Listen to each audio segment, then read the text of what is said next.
Next example of disease is bird flu and swine flu. Now, don't get confused. These are not two different. These are not the same disease. They are two different diseases because these are spread. These are caused by two different categories of viruses. Bird flu is caused by H7N9 virus, and swine flu is caused by H1N1 virus. Bird flu is caused by H7N9 virus and swine flu by H1N1 virus. Both these categories or types of viruses, they can spread through contact with infected birds and animals. If human beings come in contact with birds or animals who have being infected by these viruses, or if we eat them, consume them, then also the person will get affected by the virus. So this H1N1 virus or H7N9 virus cannot enter into human body without entering into birds or animal body. Okay, so infected birds and animals are the only sources. How they can be prevented? Personal hygiene.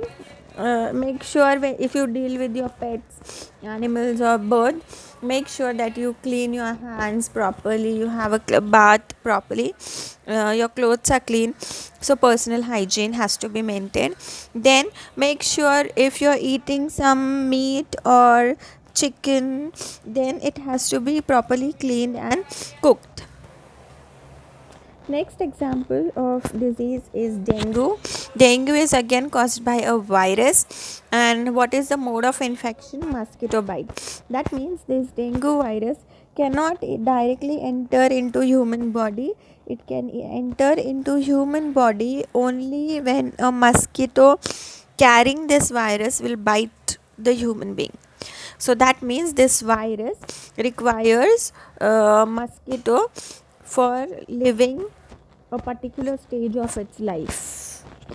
Clear? The dengue virus. Fine. How it can be prevented? Now it spreads through mosquito bite. So we have to make sure that there are no mosquitoes around our house or surrounding. So we have to clean the surrounding. We have to keep the surrounding clean. Preventing stagnation of water. Stagnation of water means do not allow water to be stored unnecessarily in any vessel or anything, or some pit around your house or surrounding. And even if you are storing water for some purpose, it has to be covered properly. Then we should take some measures to control mosquitoes. Next disease is pneumonia. The pathogen is a bacteria. And how this pneumonia bacteria spreads? Through droplets in the air. Prevention, there is vaccination for pneumonia. First, this is the most important preventive measure. What else can be done?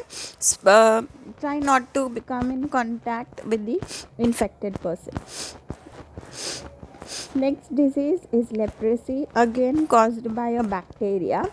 Mode of infection means how this bacteria spreads through long term contact with the infected person. So what can be done? Avoid contact with the infected person, and also with the belongings. Belongings means the things that the patient use. Even those should not be handled, or even if they are handled, proper care should be taken.